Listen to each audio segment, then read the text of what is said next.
زیادہ ظرف نگاہی پائی جاتی ہے، وہ زیادہ بہتر جانتے ہیں کہ کس بچے کو، کس بچی کو کس مرحلے میں کیا پڑھنا چاہیے۔ تو اگر آپ کے ذہن میں بھی یہ بات ڈالی گئی ہے کہ نصاب تعلیم میں شامل کتابیں کم اہم ہیں اور غیر درسی کتابیں جو لائبریریوں میں پڑھی ہوتی ہیں یا وہاں سے مل جاتی ہیں وہ کتابیں زیادہ اہم ہیں اور وہ کتابیں زیادہ آپ کو علم دے سکتی ہیں، تو میں پورے یقین، ہوش و حواس اور ایمانداری کے ساتھ آپ کو بتلانا چاہتا ہوں کہ کسی نے آپ کو گمراہ کیا ہے۔ آپ کو سب سے زیادہ فوکس اپنی ان کتابوں پہ کرنی چاہیے جو کتابیں آپ کے شامل نصاب ہیں۔ کیوں؟ اس لیے کہ یہی بنیادیں ہیں، اس لیے کہ یہی اصل ہیں، اس لیے اصلاً علم انہی کتابوں میں ہے۔ یہ کتابیں ہی دراصل آپ کے لیے راستے کھولتی ہیں۔ تو جب درسی کتابوں کی اس اہمیت کو آپ سمجھیں گے تو یہیں سے مطالعے کی جو شدت ہے اور ضرورت ہے ان دونوں کا احساس ہوگا۔ عام طور پہ ہم کرتے یہ ہیں کہ آ جاتے ہیں، اساتذہ جو پڑھا رہے ہیں اس پہ ہماری توجہ ہوتی نہیں ہے، ذہن میں یہ بات رہتی ہے کہ مولانا جو پڑھا رہے ہیں کہاں کچھ جان وان ہے، اپنے سے جائیں گے، یہ کتاب پڑھیں گے، وہ کتاب پڑھیں گے، یہ بن کے دکھائیں گے اور وہ بن کے دکھائیں گے۔ میں حلفیہ بیان دیتا ہوں کہ اگر ہم لوگوں نے بھی یہی تصور پال لیا ہوتا تو آج ہمیں زمین نے نگل لیا ہوتا یا آسمان نے اچک لیا ہوتا، کسی کو خبر نہیں ہوتی۔ درسی کتابیں جو آپ کے شامل نصاب ہیں اس میں ذمہ داری ہے آپ کی کہ پہلے جب استاد سے پڑھنے جا رہے ہیں اس سے پہلے ان کتابوں کو پڑھ لیجیے، جو سبق ہے اس کو پڑھ لیجیے۔ جب جائیے استاد جب پڑھائیں گے، استانیہ جب پڑھائیں گی تو زیادہ سمجھ میں آئے گا۔ پڑھنے کے بعد جب آئیے تو اپنی بہنوں کے درمیان مذاکرہ کیجیے۔ جو اوپر کلاس میں پڑھنے پڑتی ہیں، ثانویہ میں ہیں، عالمیہ میں ہیں، خاص طور سے عالمیت اور فضیلت کی جو ہماری بہنیں ہیں، وہ جب عالمیت اور فضیلت میں آ جائیں تو متعلقہ جو کتابیں ہیں، جو کتابیں آپ پڑھ رہی ہیں، جو مواد آپ پڑھ رہی ہیں، ان مواد سے متعلق جو دوسری کتابیں ہیں، جو متعاون کتابیں ہوتی ہیں، امدادی کتابیں جو انہی موضوعات پہ لکھی گئی ہیں لیکن آپ کے نصاب کا حصہ نہیں ہے۔ مثال کے طور پہ اگر آپ کے نصاب میں فتح القدیر ہے اور تفسیر ابن کثیر نہیں ہے تو فتح القدیر کو پڑھنے کے ساتھ ساتھ آپ کو تفسیر ابن کثیر سے بھی استفادہ کرنا چاہیے۔ اگر جلالین شامل نصاب ہے مثال کے طور پر اور اضواء البیان شنقیطی نصاب کا حصہ نہیں ہے تو آپ کو جلالین کے ساتھ ساتھ دیکھنا چاہیے کہ صاحب اضواء البیان نے کیا لکھا ہے۔ حدیث کی کتابیں مثال کے طور پر پڑھتی ہیں، اگر ترمذی شریف داخل نصاب ہیں پڑھ کے جائیے، استاد جب پڑھاتے ہیں تو آ کر کے آپس میں مذاکرہ بھی کیجیے، لیکن ساتھ ہی ساتھ اگر اللہ تبارک تعالیٰ توفیق دے تو کوشش کیجیے باضابطہ کہ تحفۃ الاحوذی اٹھا کر کے دیکھ لیں کہ شیخ عبدالرحمن مبارک پوری رحمۃ اللہ علیہ نے اس سلسلے میں کیا لکھا ہے، کیا تشریحات سامنے آئی ہیں، اور دوسرے لوگوں نے حاشیہ جو لکھا ہے تو حاشیے میں کیا لکھا ہے۔ یہ طریقہ جب آپ اپنائیں گے درسی کتابوں سے متعلق تو جو علم آپ کو حاصل ہوگا اس علم میں پختگی ہوگی۔ کیا ہوگا؟ اس علم میں پختگی ہوگی، اس علم میں گہرائی ہوگی۔ آپ جب کہیں پہ کوئی چیز بولیں گی یا کوئی چیز لکھیں گی تو اس لکھاوٹ میں اور اس بولنے میں ایک قسم کی قوت نظر آئے گی، ورنہ آپ الٹی سیدھی کتابیں پڑھتے رہیے، فارغ ہو کر کے چلی جائیے، گونگی تھیں گونگی رہ جائیں۔ تو سب سے پہلے اللہ کے واسطے یہ تصور ذہن سے نکالیے کہ درسی کتابیں ایسے ہی ہیں، اصل وہی ہیں۔ ہم نے مثال دی، اپنے بھائیوں سے کہا کہ کوئی آدمی چٹنی اور سلاد کھا کر کے پیٹ نہیں بھرتا، جب چاول روٹی کھا لیتا ہے اور اس کے بعد چٹنی اور سلادیں کھائی جاتی ہیں تو غذائیت میں قوت پیدا ہوتی ہے، جسم مضبوط ہوتا ہے، آپ نے جو کھایا ہوتا ہے وہ ہضم ہوتا ہے۔ تو اگر آپ نے پورا فوکس یہ کر دیا بھیا کہ چٹنی کھانی ہے، سلاد کھانے ہیں، پاپڑ جلدی سے چھانا اور کھا لیا تو کچھ زندگی میں حاصل ہونے والا نہیں ہے، سب لوگوں کی طبیعت خراب ہو جائے گی، ڈاکٹر کا فائدہ ہوگا۔ بات سمجھ میں آ رہی ہے؟ معاشرہ تباہ ہوگا۔ آپ نے جو علم کا راستہ اپنایا تھا، علم کی راہ اپنائی تھی، وہ علم آپ کو ملنے والا نہیں ہے۔ تو پہلا تصور اللہ کے واسطے یہ قائم کیجئے اور درسی کتابوں سے استفادے کا سلیقہ سیکھیے۔ یہ جو طریقہ میں نے بتایا ہے ہم لوگ یہی طریقہ اپناتے تھے، اگر مکمل اپنا ہوتے تو آج کہیں اور ہوتے۔ دوسری بات یہ ہے کہ غیر درسی کتابیں، ہے نا۔ غیر درسی کتابوں کو ہم نے اپنے بھائیوں کے درمیان، میں کوئی تفریق اس لیے نہیں کرتا ہوں کہ میری نظر میں بہنوں کا اسٹینڈرڈ بھائیوں سے کبھی نیچے نہیں رہا، میں آپ کو بہت بلند نگاہوں سے دیکھتا ہوں، اور اللہ کے واسطے اس کی لاج رکھے۔ تو غیر درسی کتابوں کو ہم دو خانوں میں، غیر درسی جو مطالعہ ہے آپ کا، اس کو ہم دو خانوں میں بانٹتے ہیں۔ ایک ہے زبانوں کا مطالعہ اور ایک ہے موضوعات کا مطالعہ۔ جب زبانوں کا مطالعہ آپ کرتی ہیں، یعنی زبان سیکھنے کے لیے، تو عام طور پہ ہم نے محسوس کیا ہے کہ بنیادی جو ایک زبان کی کتاب ہوتی ہے، قواعد کی کتاب، بنیادی اصول نحو صرف کی کتاب، مثال کے طور پہ عربی میں باضابطہ نحو صرف کی کتابیں ہمارے یہاں پڑھائی جاتی ہیں، اگر فارسی پڑھائی جاتی ہو تو فارسی میں آمد نامہ وغیرہ پڑھائی جاتی ہے، باضابطہ کی کتابیں پڑھائی جاتی ہیں۔ لیکن کیا ہماری بہنیں اردو میں بھی کوئی قواعد کی کتاب پڑھی ہے کسی نے؟ اردو میں عام طور پہ کام جا کے کیجیے گا، اردو میں بہنوں سے باتیں کرنی اردو میں، کبھی اللہ تعالیٰ موقع دے گا لیکچر دینے کا، تقریر کرنے کا، یعنی بہنوں کے سامنے فتوے وتوے دینے کا، تو وہ سب اردو میں کرنا ہوتا ہے۔ اور پریشانی یہ ہے کہ بنیادی جو کتاب ہو سکتی ہے اردو کی، اردو کے قواعد کی، وہ عام طور پہ ہم پڑھتے نہیں۔ ہمیں یہ لگتا ہے ماں باپ کی زبان ہے، اور زندگی بھر ماں باپ کی زبان میں غلطی کرتے رہ جاتے ہیں، مادری زبان آتی ہی نہیں ہے، تو جس کو اس کی اپنی مادری زبان نہیں آئی بھیا، وہ کسی کو دوسری کی زبان کیا ہے۔ اس لیے اردو میں بھی یہ ضروری ہے کہ بنیادی قواعد کی کتاب، میں عام طور پہ کہتا ہوں مولوی عبدالحق صاحب کی قواعد کی کتاب مل جائے، خرید کر کے، پیسہ دے کر کے خرید کر کے پڑھ لیجیے گا۔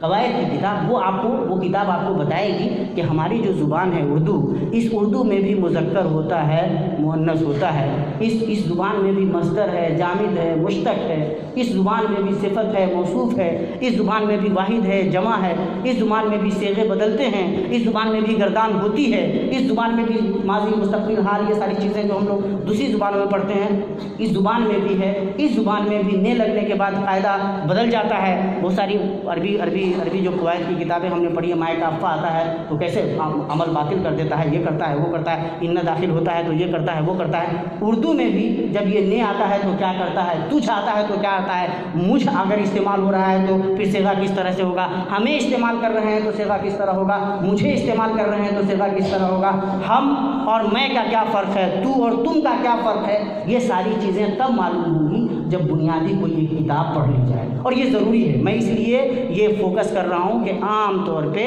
ہم فارغ ہو جاتے ہیں اور زبان کی بنیادی ساخت سے ناواقف رہ جاتے ہیں، سلیقہ اسٹرکچر کیا ہوگا وہ پتہ ہی نہیں رہتا، ایسی غلطیاں کرتے ہیں کہ سبحان تیری قدرت ہے نا۔ انسان کو شرم بھی آتی ہے کہیں پہ کہتے ہوئے کہ بھائی یہ صاحب یا میں باضابطہ فارغ التحصیل ہوں، تو بنیادی کوئی قواعد کی کتاب پڑھ لیں، ٹھیک، اس سے انشاءاللہ یہ سلیقہ آ جائے گا۔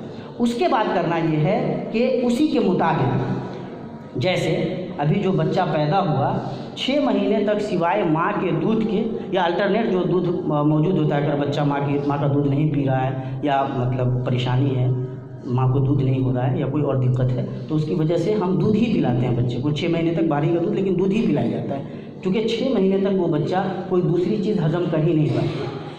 شروعاتی دور میں درسی کتابیں ہی پڑھنی چاہیے، ہے نا، اس لیے کہ غیر درسی کتابیں آپ کے ہاضمے کے لائق نہیں ہیں۔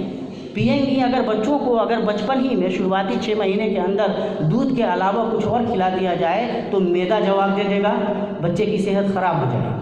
شروعاتی دنوں میں ابھی آپ کو زیادہ بھاری بھرکم کتابوں کی طرف بھاگنے کی ضرورت نہیں ہے، غیر درسی کتابوں کی طرف جانے کی ضرورت نہیں ہے۔ شروعاتی دنوں وہ کتابیں پڑھیے جو شامل نصاب ہیں، تو جب اس کے بعد آپ قواعد کی کتاب پڑھ لیتی ہیں تو بنیادی کتابیں جو بچوں کے لیے لکھی جاتی ہیں، سیدھی سادی ہے نا، سیدھی زبان میں لکھی گئی کتابیں، مائل خیر آبادی کی کتابیں، ابن فرید کی کتابیں ہے نا، اسماعیل میٹھی کی کتابیں، حفیظ میٹھی کی کتابیں، جو سیدھی کتابیں لکھی گئی ہیں ہے نا، بعد کے ادوار میں جو لوگ کہانیاں لکھتے ہیں بچوں کے لیے، وہ کتابیں، ان کتابوں کو پڑھنا چاہیے، اس سے زبان آ جائے گی، سلیقہ آ جائے گا۔ اور جب وہ آ جائے تو اس کے بعد آگے کی طرف بڑھنا ہے نا، سلیقہ مند لوگوں کو پڑھنا ہے، اچھے لوگ جنہوں نے باتیں بھی اچھی لکھی اور اسلوب بھی جن کا بہت تازہ رہا، اچھا رہا، سلیقہ زبان کا ان کے یہاں رہا اور باتیں خراب نہیں رہی۔ بہت سارے لوگوں کے پاس کہنے کا سلیقہ بہت رہا لیکن باتیں بہت خراب نہیں، تو ان باتوں کی طرف نہیں جانا ہے۔ جو باتیں خراب تھیں، سلیقہ گرچہ کہنے کا بہت اچھا تھا، جانا ان باتوں کی طرف ہے کہ باتیں بھی بہت اچھی تھیں اور سلیقہ بھی بہت بہت اچھا تھا. تو جیسے جب یہ مرحلہ طے ہو جائے تو اس کے بعد مثال کے طور پر عبد المجید دریابادی رحمۃ اللہ علیہ کی آپ بیتی ہے وہ پڑھ لینا ہے. مولانا ابوالکلام آزاد رحمۃ اللہ علیہ کی زندگی پہ لکھی ہوئی کتاب ہے آزاد کی کہانی آزاد کی زبانی ذکر آزاد، یہ کتاب پڑھ لینی ہے. اسی طرح کیا کہتے ہیں مولانا سید سلیمان ندوی رحمۃ اللہ علیہ کی خطبات مدراس، اسی طرح کیا کہتے ہیں مولانا ابوالحسن ندوی رحمۃ اللہ علیہ کی پانچ سراغ زندگی. اس طرح کی جو کتابیں ہیں اس سے اپنا اسٹینڈرڈ اور آگے بڑھانا ہے. جب یہ ساری کتابیں پڑھنے کی میں نے چند مثالیں ایسی ہی دے دی ہیں، جیسے سفر نامہ شام شبلی نعمانی صاحب کی ہے وہ آپ نے پڑھ لی، تو اس کے بعد کا جو مرحلہ ہے پیچھے مڑ کر کے دیکھنے کی آپ کو ضرورت نہیں پڑے گی، اور آگے جتنی کتابیں ہو سکتی ہیں خود بخود پڑھیں گی، مزہ آئے گا. ٹھیک ہے، اس اسٹینڈرڈ تک جانے کے بعد پھر آپ کو کسی چیز کی ضرورت نہیں پڑے گی. لیکن اس پوری راہ میں اگر آپ کو علم کو قید کرنا ہے، اسلوب سیکھنا ہے، زبان پہ قدرت بنانی ہے، تو آپ کو کرنا یہ ہوگا کہ بعض الفاظ کی فہرست بنانی پڑے گی. کوئی لفظ ایک مرتبہ آیا اور کوئی بھی لفظ ایک مرتبہ نہیں آئے گا. میں نے وہاں پہ کہا بھائیوں سے کہ بڑے ڈھیٹ ہوتے ہیں یہ الفاظ، ہے نا، بڑے مطلب کیا کرتے ہیں بدتمیز بار بار آتے ہیں، آئیں گے، ہے نا. کوئی ایک لفظ اگر چھوٹ گیا تو ایسا نہیں ہے کہ وہ دوبارہ نہیں آئے گا، آئے گا. تو جب مطالعہ جاری رہے گا تو وہ لفظ خود بخود گرفت میں آ ہی جائے گا. میں نے ایک مثال دی تھی دوسرے لفظ کی، ایک دوسرے لفظ کی مثال اپنی زندگی سے دیتا ہوں. ایک لفظ ہے اسٹریٹجی، انگریزی کا لفظ ہے، اردو میں عام طور پہ استعمال ہوتا ہے نا. اس لفظ کی حقیقت سے میں واقف نہیں تھا جب میں ثانویہ کے زمانے میں جامعہ ملیہ میں تھا. تو اب یہ لفظ بنا کیسے ہے نا، اسٹریٹجی کیوں انگریزی کا لفظ ہے لیکن اردو میں بھی عام طور پہ استعمال ہوتا ہے. تو ادبی کتابیں یا ایسی پڑھتا تھا تو یہ لفظ اب ایک جگہ پڑھا پھر بھول گیا، پھر دوسری جگہ جاتا تھا پھر ڈکشنری پڑھتا تھا، معنی مطلب پڑھ لینا پڑتا تھا. اس طرح سے یہ لیکن اتنا آیا، بار بار اتنا آیا کہ پھر مجھے ڈکشنری کی ضرورت نہیں رہی. وہ لفظ خود بخود میرے حصے کا میرا حصہ بن کر کے رہ گیا. تو الفاظ جو ہے نا ان کے لیے پریشان نہیں ہونا ہے، ڈکشنریاں دیکھنی ہیں. اگر لگے آپ کو کہ نوٹ کر لینا ہے تو کر لیجئے، ورنہ وہ لفظ انشاءاللہ پھر آئے گا، بار بار آتا ہے. کچھ ترکیبیں بہت اچھی ہوتی ہیں، ان ترکیبوں کو یاد کر لینا ہے. کچھ استعارے بڑے خوبصورت، تلمیحات بڑے خوبصورت، زبان میں چاشنی نظر آئے گی. کوئی اقتباس پڑھیے گا تو لگے گا کہ کیا لکھ دیا ہے، زبردست. جب ایسا لگے دل یہ کہے کہ کیا لکھ دیا ہے تو ٹھہریے وہاں پہ، ہے نا، نوٹ کر لیجئے، ڈائری کا حصہ بنائیے، کونے میں جا کر کے رٹا مار یاد کر لیجئے گا. جب وہ آپ نے یاد کر لیا تو ایسا نہیں ہے کہ وہ 5 منٹ کے لیے یاد ہوا. انسانی زندگی کی ایک حقیقت آپ کو بتاؤں کہ ہم جو کچھ پڑھتے ہیں یاد کرتے ہیں وہ اس ذہن سے کبھی ختم نہیں ہوتا. آپ جتنی چیزیں لیتی ہیں نا وہ سب آپ گویا کہ ایک روم کا خزانہ ہے، روم ہے جس میں آپ خزانے بھر رہی ہیں، اور وہ کمرہ کبھی ان خزانوں سے خالی نہیں ہوگا. انسان کو اللہ تبارک و تعالیٰ نے جو یہ دماغ دیا ہے، اس دماغ میں ہزاروں لاکھوں کروڑوں خزانے آپ رکھ سکتی ہیں. جتنی چیزیں آپ پڑھتی ہیں وہ ساری چیزیں وہ اسٹور روم میں جا کر کے محفوظ ہو جاتی ہیں. کب آتی ہیں سامنے؟ جب ضرورت ہوتی ہے. میں ابھی بول رہا ہوں، ظاہر ہے میں تھوڑی نا محنت کر کے بول رہا ہوں کہ اس لفظ کے بعد کون سا لفظ بولنا ہے. یہی بیچارہ جو اسٹور کر کے پہلے سے رکھا ہوا ہے ہم نے، وہ بار بار نکل کر کے مدد کر رہا ہے کہ بولتے جائیے. یہی آپ کے ساتھ ہوگا، ہے نا. تو اگر اقتباس بہت اچھا پیارا آ جائے تو یاد کر لینا. وہ جو اقتباس آپ یاد کریں گی 1 2 10 20 جتنی خطبات مدراس اگر کسی کو موقع ملے یاد کر جائیے. اور 2 سال کے بعد ثناء اللہ صادق تیمی کے بارے میں کبھی سوچیے گا تو کہیے گا کہ ثناء اللہ بھائی نے ایک بات بتائی تھی، خطبات مدراس یاد کرنے کا فائدہ یہ ہے کہ کہیں اردو بولتی ہوں کہیں کوئی جھجک نہیں ہوتی. یاد کر جائیے اگر موقع ملے تو. اس کا فائدہ کیا ہوگا کہ زبان پہ آپ کا مکمل کنٹرول ہو جائے گا. پھر اس کے بعد آپ جو اقتباسات آپ جب لکھیں گی تو دوسرے لوگ آپ کے اقتباسات انشاءاللہ یاد کر رہے ہوں گے. یہی سلسلہ ہے. کبھی ابوالحسن ندوی رحمۃ اللہ علیہ کسی دوسرے کو یاد کرتے تھے، ایک وقت آیا جب ہم نے ابوالحسن ندوی رحمۃ اللہ علیہ کو یاد کیا. مولانا ابوالکلام آزاد کبھی دوسرے کو یاد کرتے تھے، ایک وقت آیا جب ہم مولانا ابوالکلام آزاد رحمۃ اللہ کو یاد کرتے ہیں، ہے نا، ان کے کوٹیشنز یاد کرتے ہیں. آپ کی زندگی میں بھی انشاءاللہ وہ وقت آ سکتا ہے. تو زبان مثال کے طور پر اردو میں نے بتائی، عربی اگر ہے تو اس میں پلس پوائنٹ یہ ہے کہ آپ کو قواعد کی کتابیں باضابطہ پڑھائی جاتی ہیں. درس میں جو کتابیں پڑھائی جاتی ہیں عربی زبان سے متعلق، اس میں بھی عربی کے حصول کے لیے خاص طور سے کرنا یہ ہے کہ نصاب میں جو کتابیں ہیں ان پہ اگر آپ کا فوکس بڑھ جائے تو ایسی عربی آ جائے. ساری کتابیں عربی میں پڑھائی جاتی ہیں ماشاء اللہ، بہت سارے اساتذہ عربی میں پڑھاتے بھی ہیں. تو عربی اگر سیکھنی ہے تو جب اساتذہ عربی میں پڑھاتے ہوں، عربی بولتے ہوں تو خوب غور سے سنیے. ایک دم ویسے ہی سیکھ جائیے گا جیسے بچہ پیدا ہوتا ہے، کچھ نہیں آتا ہے، ماں باپ کو بولتا ہوا سنتا ہے، سیکھ جاتا ہے. ہم اپنے بچوں کو زبان سکھانے کے لیے الگ سے محنت نہیں کرتے. آپ بھی اگر ایمانداری سے سنیں گی آپ کو بہت حد تک زبان آئے گی. اتنی ساری کتابیں پڑھائی جاتی ہیں، پھر اساتذہ اگر بولیں گے اور سننے پہ فوکس ہو تو انشاءاللہ وہ زبان خود بخود آپ کے ذہن میں آ کر کے پیوست ہو جائیں گی. اسی کے ساتھ ساتھ بچہ دیکھیے ماں باپ کو سنتا ہے اور سننے کے ساتھ ساتھ بولتا ہے، بولنا شروع کرتا ہے کہ نہیں، چاہے جیسے شروع کرے۔ اور کبھی ایسا ہوا کہ کوئی بچہ، حضرت عیسیٰ علیہ السلام کی بات اور تھی، اللہ پاک کو ایک نشانی دکھانی تھی، ورنہ کبھی کوئی بچہ ماں کی گود میں ہو اور فصیح و بلیغ عربی بولے، ہے نا، بڑی شستہ زبان اردو بولے، ایسا تو ممکن نہیں نا۔ بچہ با با پا پا دا دا سے شروع کرتا ہے، اور وہی بچہ جب 3 سال کی عمر کو پہنچتا ہے تو وہ فراٹے سے بولتا ہے کہ میں پوچھی۔ سیم یہی کیفیت دوسری زبان کے سیکھنے کے معاملے میں ہمارے ساتھ ہوگی۔ جب سنیے، پڑھیے تو کوشش کیجئے کہ بولیے، ہے نا، جب بولیے گا تو ویسے ہی بولنا آ جائے گا، پورے یقین، ہوش و حواس اور جواب دہی کے ساتھ کہہ رہا ہوں کہ جیسے بچے کو اس کی ماں کی زبان بولنے آ جاتی ہے، اسی طرح آپ کو عربی، انگلش جو بھی زبان سیکھیے گا بولنے آ جائے گی۔ تو سننے پر دھیان، بولنے کی کوشش پر دھیان، اور ساتھ ہی ساتھ اگر درسیات کے علاوہ ٹائم ملتا ہے تب اپنے اساتذہ سے رہنمائی لے کر کے کہ کس کے بعد کس کو پڑھنا ہے۔ مثال کے طور پر کامل کیلانی کو پڑھ لیجئے، شروعاتی حصوں میں کامل کیلانی کو پڑھ لیجئے۔ مثال کے طور پہ مولانا ابوالحسن رحمۃ اللہ علیہ نے جو بچوں کے لیے کتابیں لکھی ہیں، قصص النبیین لکھی ہے، انہوں نے القراۃ الراشدہ لکھا ہے، اور مصر سے جو کتابیں القراۃ الرشیدہ کے نام سے ہیں وہ اگر کہیں ملے تو ضرور پڑھ لیجئے۔ اسی طرح جو مختلف عربی مدارس میں، اسکولوں میں جو نصاب تعلیم ہے عربی زبان و ادب کا، وہ شروع سے اوپر سے لے کر کے نیچے تک اگر موقع ملے، اپنے درس کے علاوہ ٹائم ملے تب تو ان کو پڑھ لیجئے۔ ان میں جو تمرینات دی جاتی ہیں ان تمرینات پہ فوکس کیجیے۔ جملے بنانے کے لیے کہے جاتے ہیں، اسی طرح 10 جملہ لکھو، تو وہ جو لکھنے کے لیے کہا جاتا ہے وہ سوچ کر کے کہ ایک جملہ لکھ لیا تو یہ تو آ ہی رہا ہے، چھوڑ دیا، یہ غلطی مت کیجیے، لگاتار لکھیے۔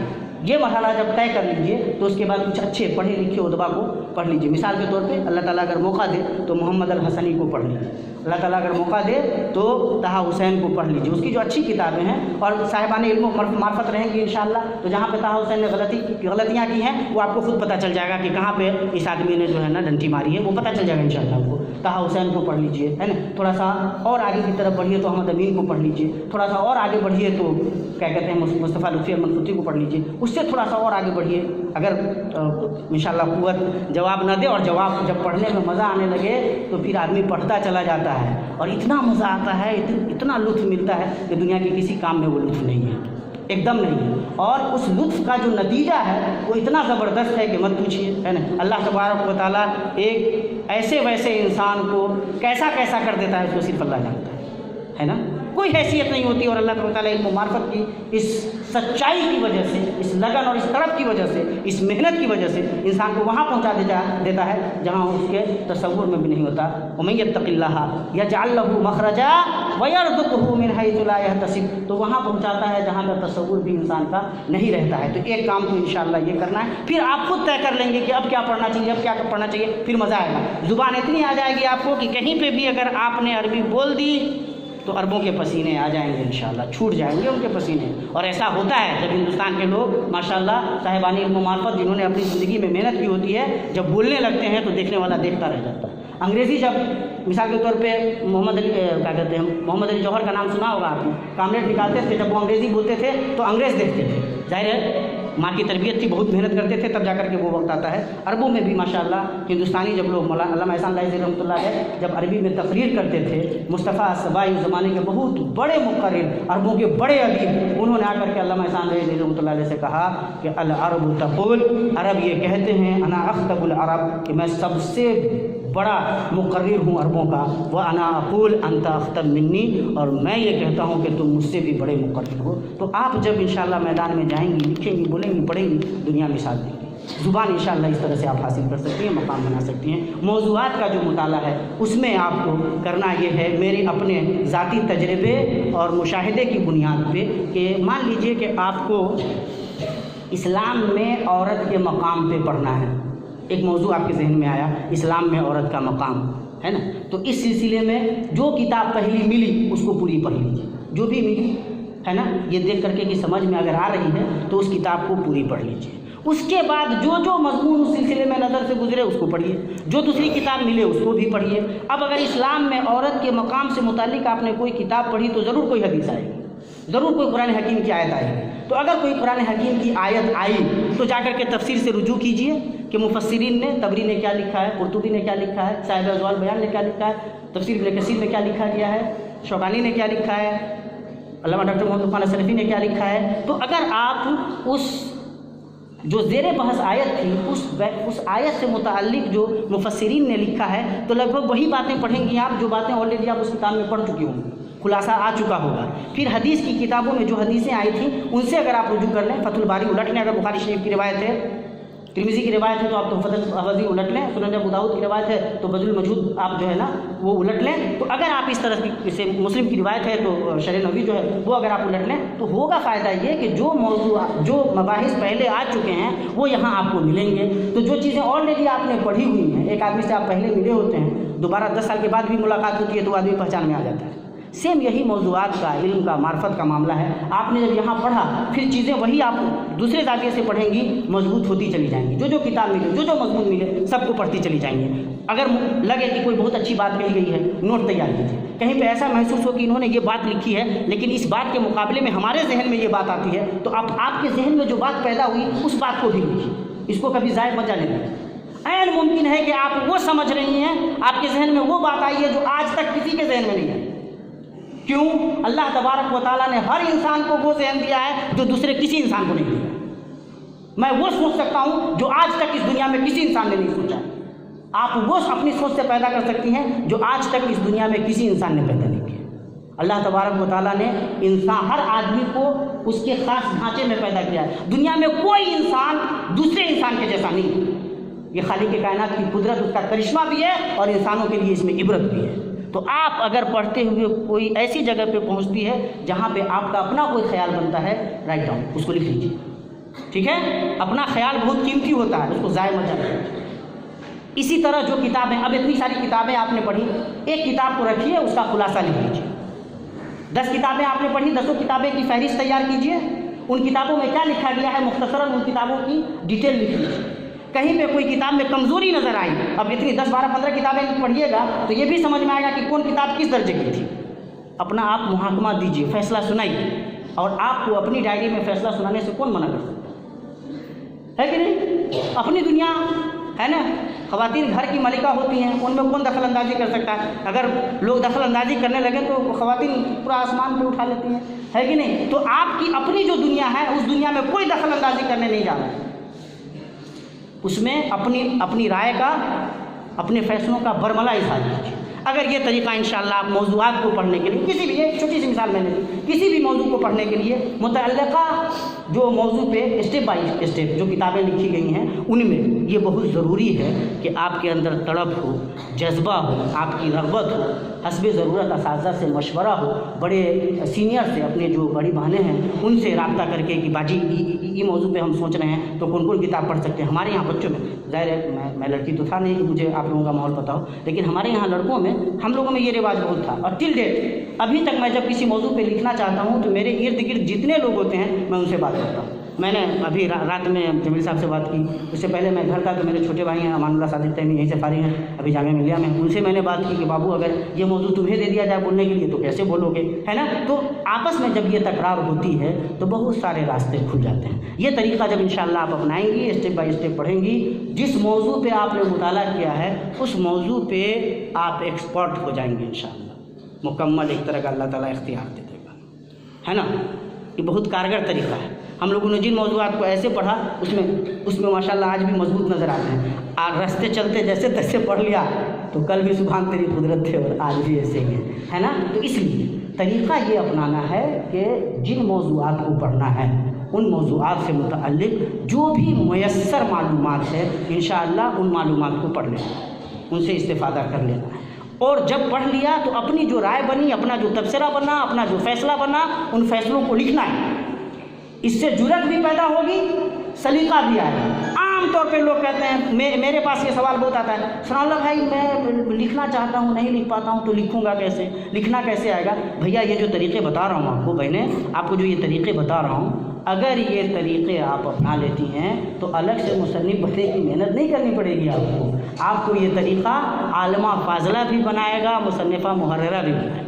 اور اس کے علاوہ جتنے طریقے ٹوٹکے بتائے جاتے ہیں مجھے نہیں سمجھ میں آتے کہ وہ کتنے کارگر ہو سکتے ہیں، ہے نا؟ اور ساتھ ہی ساتھ ان تمام کے ساتھ ان لوگوں کو پڑھنا چاہیے جنہوں نے زندگی میں بہت کچھ کیا،